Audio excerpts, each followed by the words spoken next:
अस्सलाम वालेकुम and a very warm welcome. आप देख रहे हैं आज पाकिस्तान। मैं हूं सिद्रा इकबाल और आज हफ्ते का आखिरी दिन, but we are bringing you something special. जिस तरह के हम जानते हैं कि पाकिस्तान के लिए इस वक्त आलमी सतह पे अपनी साख को मनवाना, अपने प्रस्पेक्टिव्स को आगे लेकर बढ़ना बहुत अहम है। और कई दफ़ा कहा जाता है हमारी फॉरेन पॉलिसी के हवाले से कि पाकिस्तान अपने मफादात और अपने प्रस्पेक्टिव्स को उतने ज़ोरदार अंदाज में आलमी सतह पर नहीं पेश कर पाता जैसे उसे करना चाहिए। लेकिन पिछले 2.5-3 सालों में हमने देखा कि पाकिस्तान का फोकस फॉरवर्ड लुकिंग है और जाहिर सी बात है जो हमारे ताल्लुकात हैं दूसरे ममालिक से उनको बड़ा अहम मानते हैं। आज आपके लिए एक स्पेशल कॉन्वर्सेशन लेके आए हैं जिसमें हम बात करेंगे पाकिस्तान और जर्मनी के सफारती ताल्लुकात पे। Bilateral relations between the two countries which are of extreme importance to Pakistan. और ये हमें नज़र आता है जिस तरह के पाक जर्मन बायलैटरल रिलेशंस के 17 साल मुकम्मल हो रहे हैं। इन 17 सालों में हमने किस तरह हम आगे बढ़े हैं ये बड़ा अहम है। आपको ये भी बताते चलें कि पूरे यूरोपियन यूनियन में अगर देखा जाए तो सबसे अहम ट्रेडिंग पार्टनर पाकिस्तान के लिए जर्मनी है और ये जो बैलेंस ऑफ ट्रेड है वो पाकिस्तान के हक में है। इसमें मज़ीद इस्तेहकाम और डेप्थ किस तरह पैदा की जा सकती है आज इस पे बात करेंगे। दूसरा ये भी बड़ा अहम है कि पाकिस्तान को दुनिया देखता किस तरह से है, यानी पाकिस्तान के हवाले से जो नेगेटिव परसेप्शंस हैं अब जबकि हमने बहुत सारी जंगें, बहुत सारी तकलीफ़ें बर्दाश्त कर ली हैं, हम किस नहज पे खड़े हैं। इसके हवाले से यूरोप में खुसूसन पाकिस्तान का क्या इमेज है इस पे हम बात करेंगे। हमारे साथ मौजूद हैं the ambassador of Germany to Pakistan, his excellency Bernhard शैगलेक। हम उनसे ज़रा बात करते हैं और जानते हैं कि what all is in store between Pakistan and Germany and what can be expected from the years to come. So let's welcome to our programme ambassador Bernhard Schlagheck. Thank you very much, Ambassador, for making time for me this morning. Thank you for having me. So it's not often that the ambassadors visit the city by the sea, so we thought we'll make the most of this occasion as you're in Karachi. What's your impression of the city? I love Karachi. I mean, the embassy, of course, is situated in Islamabad, and Islamabad is a nice city. It's green, you know, it's safe. I mean, all the important policy makers are there, but it's not the real thing. I mean, if you want to see the real thing, the real Pakistan, you have to leave Islamabad. And Karachi is, I would say, the jewel, the gem of Pakistan. And this is a bustling, it's a, I mean, economically most important city, so you have to be here at some stage.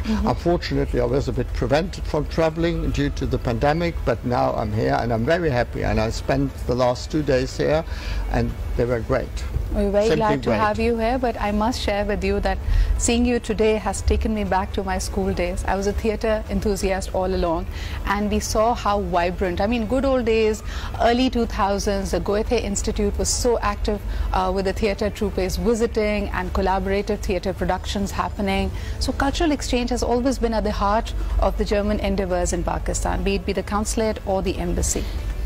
Yeah, it is. It's true. I mean, we lay great emphasis on cultural cooperation, but also, and that I think that is part of cultural cooperation, people-to-people contacts.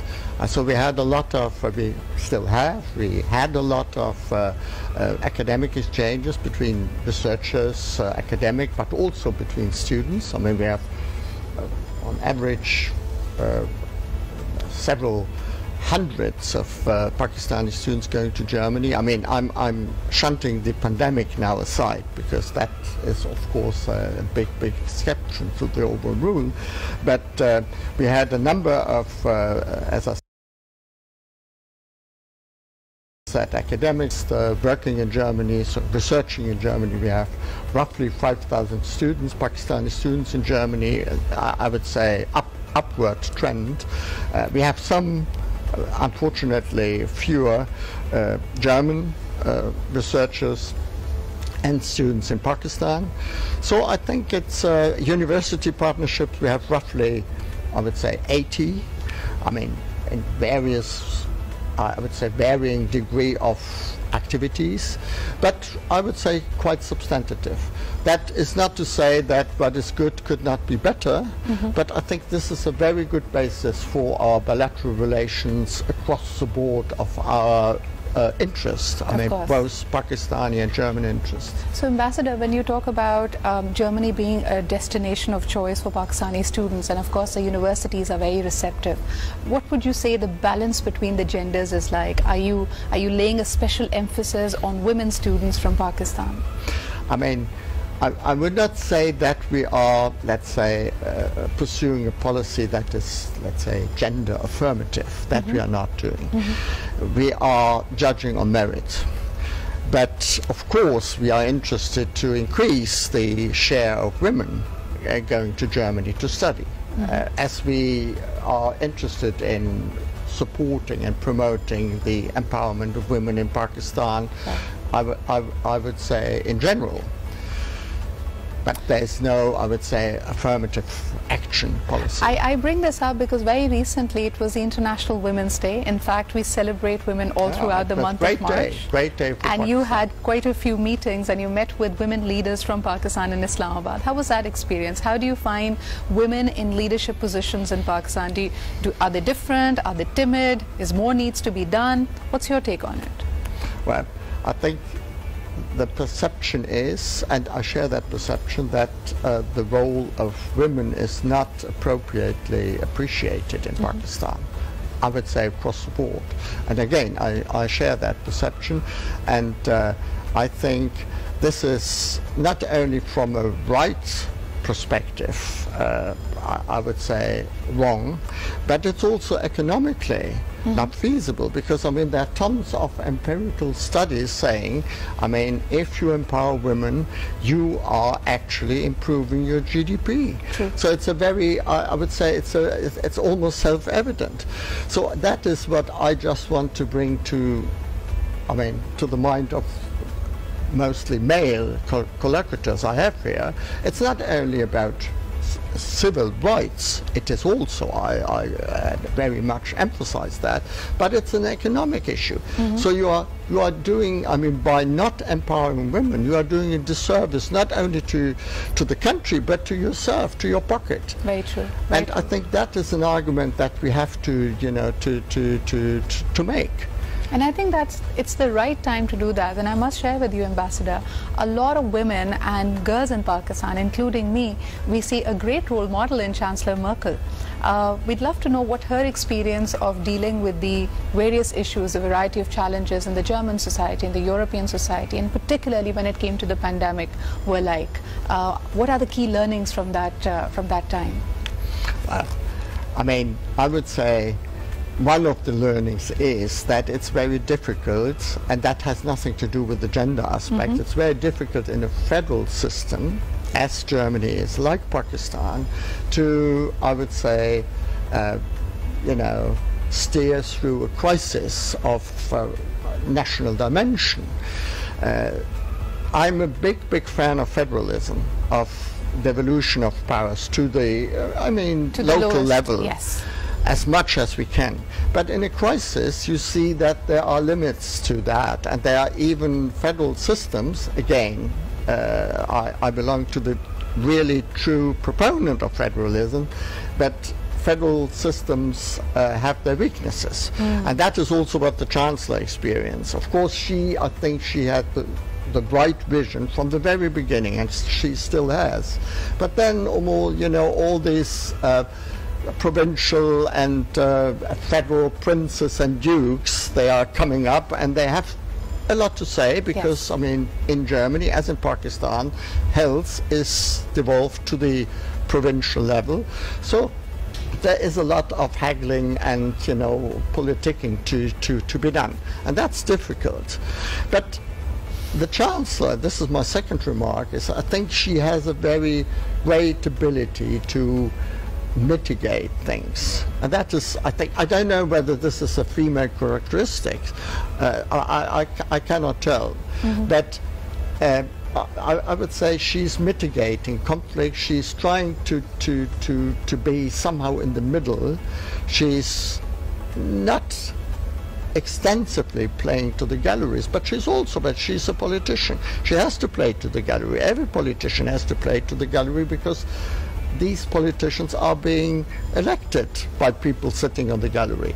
So, but she has a very, I think, a very interesting but also a very gifted talent to mitigate things.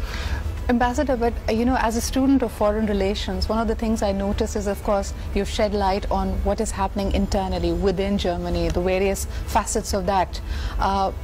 What about the European Union at large? We live at a time of Brexit, and a number of analysts claim that perhaps Brexit helped UK response with a lot more agility. They were able to roll out the vaccine program much quicker.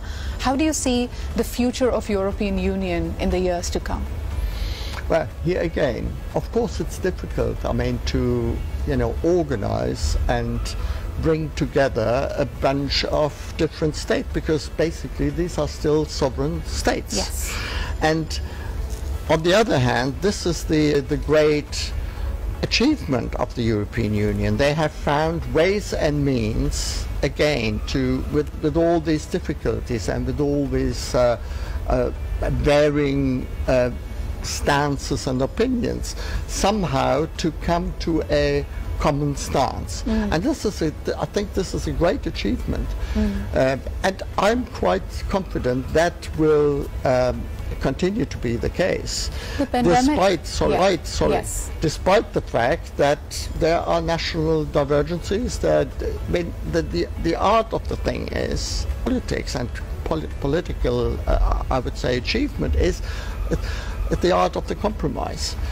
It's, I mean, the ongoing discussion, ongoing interaction with each other, and that is to be learned in a group like the European Union. And what a great learning time it is. I mean, we've always seen the European Union admirable, enviable in many regards bloc of the world that actually shows how regionalism and coming together as a strong bloc can work for you. But it's really interesting to see how they will respond to the crisis, because this pandemic has indeed exposed all our vulnerabilities of working together, but together indeed we are stronger. I mean, there have been, I would say, there are flip sides to the whole thing, and I mean, some of these flip sides have been exposed in this crisis. But you know, again, it's always more difficult to steer through a crisis by, you know, bunch of. The same in a family. If you have father, mother, 2 kids, it's relatively easy. If you have big family with a number of people coming in, crying this or that, it's difficult to handle that and to come to a decision. It, in any event, takes longer. But at the end, I think it's more democratic, and I think it's more, I mean, durable, because it has more legitimacy. It has more benefits for all the stakeholders involved. Well, Ambassador and I have been discussing the worldview, particularly how the European Union and they're working together. But let's bring you closer to home and find out what Pakistan and Germany together can do and achieve. Of course, the bilateral ties between the two countries. But for that, we'll have to take a short break, and we'll be right back.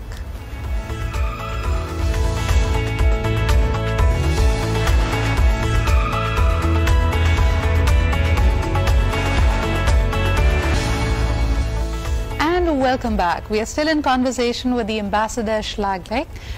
He is the ambassador of Germany to Pakistan, and we are talking about a variety of things, but now the particular focus will be on the bilateral relations between Pakistan and Germany.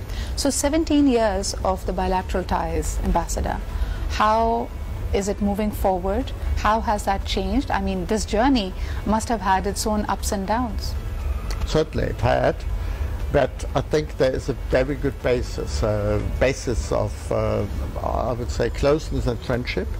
As you rightly said, we are celebrating 70 years of the establishment of diplomatic relations this year in October, and I think we intend to flag that with some high-level visits. I mean, the beginning is most probably, it's not yet final, being made by the Foreign Minister, by the Pakistani Foreign Minister Qureshi, going to Berlin, most probably in April, and other visits will follow.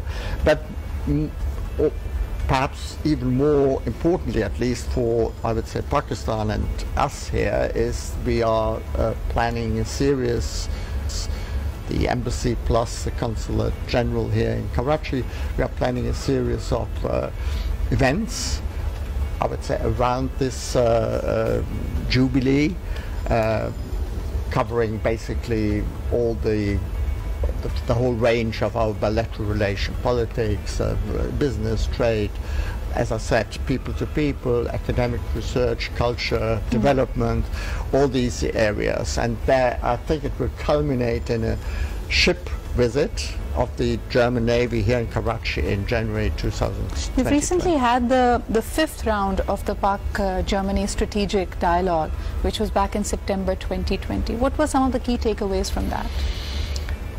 Well, it was virtual because of the pandemic. I would say two main planks. One was sort of stock taking of the stand of the bilateral relations. Secondly, way ahead, as you mentioned, the anniversary, 70 anniversary of the diplomatic relation, and what we intend to do to flag that. So we had a number of undertakings, a number of discussions about, current political affairs, how to improve our trade relations, migration, a bit ticking off the box of our diplomatic relations, which are, I would say, quite developed and very amicable. Now, before the world came to this, this screeching halt due to the pandemic, and numbers around the world seem to be continually rising. Even in Pakistan, we are amidst the third wave of coronavirus. I remember you've had with our science and technology minister, and Pakistan has sought German expertise and support in the fields of science and technology. Another great news comes forward is Elon Musk for Tesla is, hoping to fill the top positions in its factory in Germany. So lots and lots of opportunities in Germany for possibly the engineers and scientists from Pakistan and of course from Germany. How do you see that particular area building up? Has there any progress been made during this time? Well, as I said, we have a quite significant exchange, research and academic exchange between universities and research institutes, roughly 80. Across the board, but including the areas you mentioned, electric cars, electrification, but also other elements. I mean, renewable energy as a main plank, also of our development work in Pakistan, but also food processing and others. So there's a whole range, and we are indeed trying to foster the scientific and research cooperation between the two countries. I would also want to draw everybody's attention, because Pakistan needs all the positive press that it can, and since it's the ambassador's first visit to Pakistan, how has your perception about Pakistan changed once you've started living here? Well, I would say, frankly,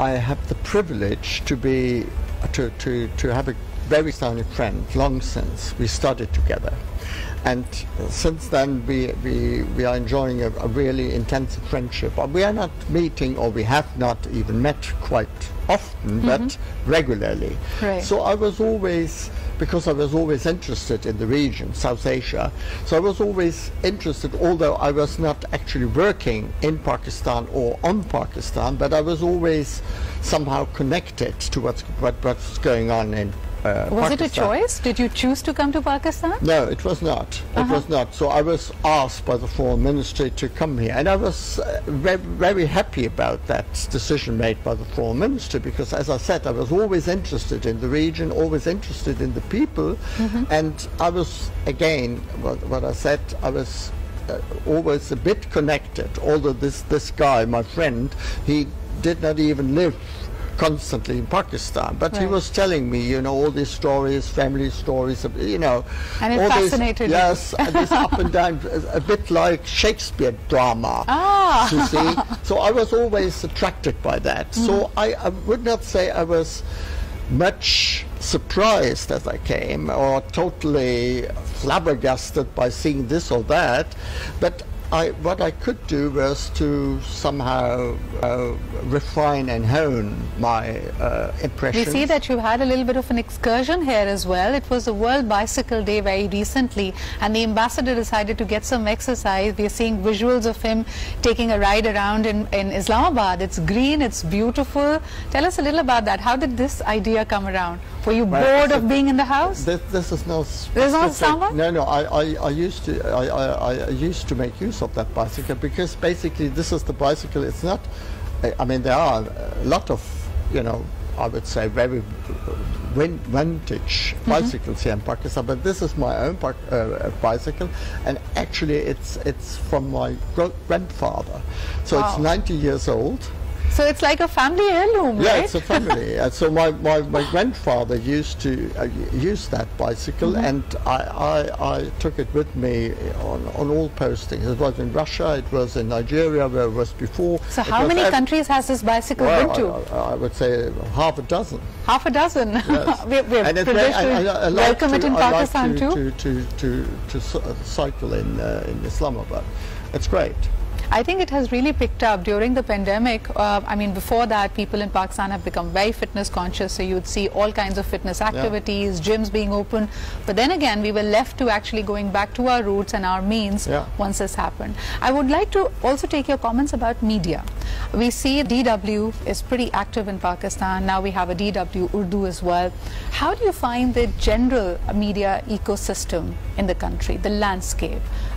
Do you find it to be receptive? What the quality of reporting, the analysis? What's your take on it, Ambassador? Well, I think two remarks. One remark, still there is a very, I would say, vibrant and lively media landscape in Pakistan. And I'm grateful for that, and I'm really at the receiving end of that. So I'm very much engaging with a number of journalists. I'm reading a lot. I'm not that much watching TV, but now, knowing you, I mean, I have perhaps... I hope that now every morning you'll be watching Aaj Pakistan. Absolutely, I will. But the second remark is that the situation of journalists and of the press is certainly difficult in Pakistan. Yes. And there are challenges, and I'm raising these challenges with the government, or with, you know, people responsible for freedom of press and freedom of expression. And I think there are some pertinent questions to be answered.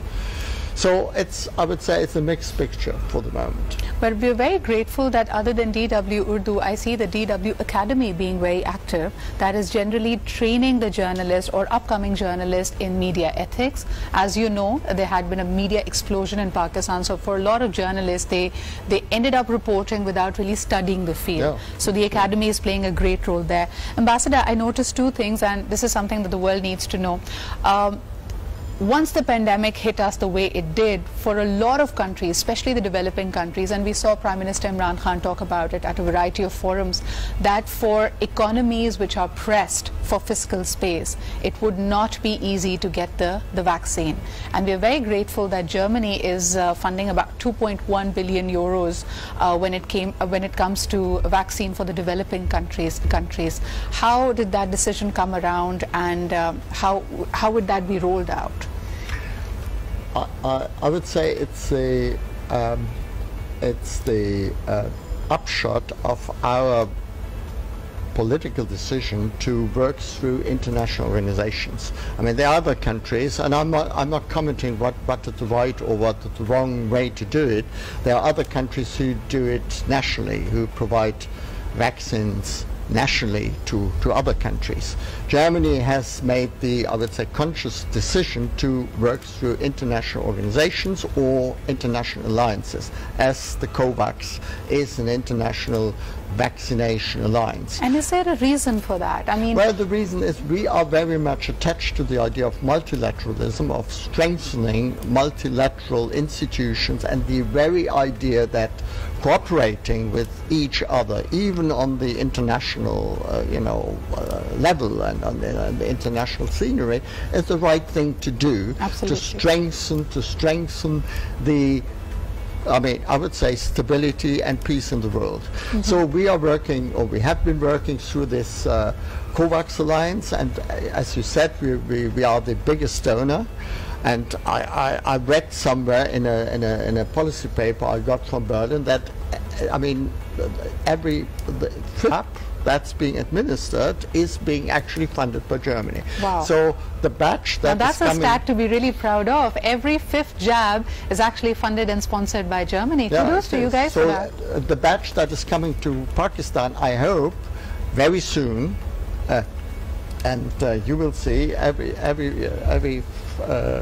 5th Pakistani who gets a vaccination, at least the vaccination that has been included in that COVAX batch, has gotten a vaccination funded by Germany. Wonderful.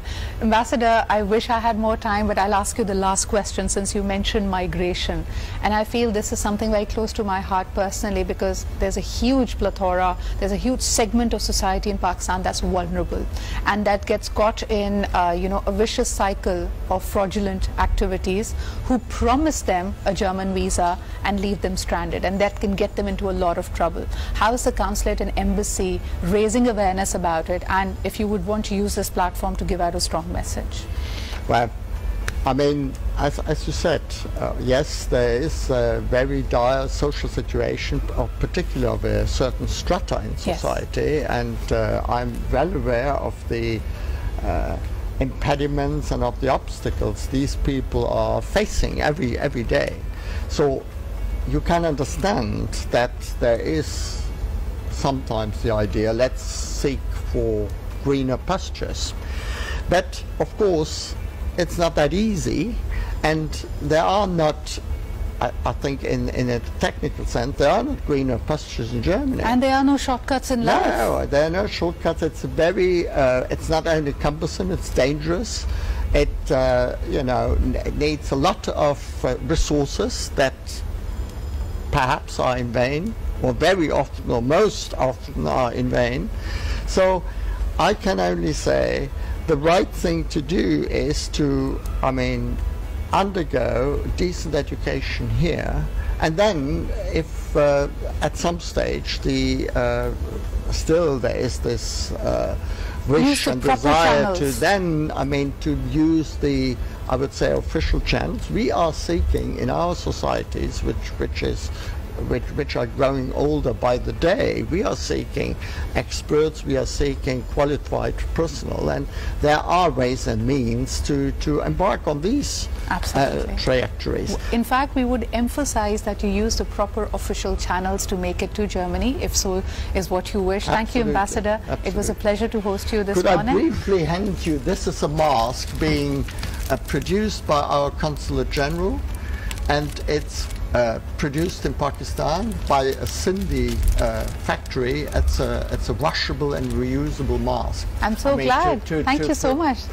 To protect you. And what a strong message, when the embassy comes together, the consulate comes together to actually formulate people-to-people corridors, and this safety first is a key message. Absolutely. Thank you, Ambassador. Thank you. With this, we are going to head for a break. आज की गुफ्तगू में बहुत सारी बातों को हमने cover किया, खास तौर पे पाकिस्तान और जर्मनी के सफारती ताल्लुकात पे, लेकिन हमारी आखिरी बात बहुत अहम थी, which is all about कि अगर आप जर्मनी का रुख करना चाहते हैं, हमारे यहाँ बहुत सारे लोग गुमराही की तरफ ले जाते हैं आपको, या शॉर्टकट्स सिखाने की कोशिश करते हैं. जिंदगी में शॉर्टकट्स नहीं है, ये रास्ता बहुत खतरनाक हो सकता है. इसी के साथ लेते एक छोटा सा break. We'll be right back.